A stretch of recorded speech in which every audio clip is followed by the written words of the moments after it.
నమస్తే Telangana, welcome to T news. నేను సాయి మాధవి. బులెటిన్ల ముందుగా హెడ్లైన్స్. కేసీఆర్ హయాంలో సాగుకు స్వర్ణయుగం, రిజర్వ్ బ్యాంకు నివేదికే నిదర్శనమన్న కేటీఆర్.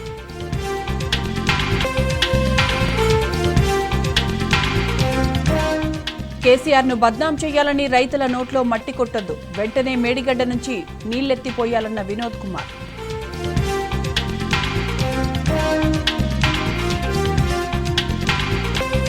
రెండో రోజు కొనసాగుతున్న సర్వశిక్ష అభియాన్ ఉద్యోగుల సమ్మె, కాంగ్రెస్ ఇచ్చిన హామీ మేరకు రెగ్యులరైజేషన్ చేయాలని డిమాండ్.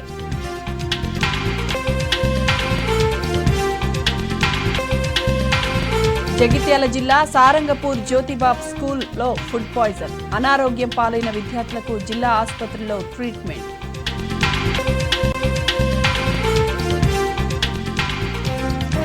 మోహన్ బాబు ఆరోగ్య పరిస్థితి స్థిమితంగా లేదన్న వైద్యులు, దాడి ఘటనపై కేసు నమోదు చేయాలని జర్నలిస్టు ఆందోళన.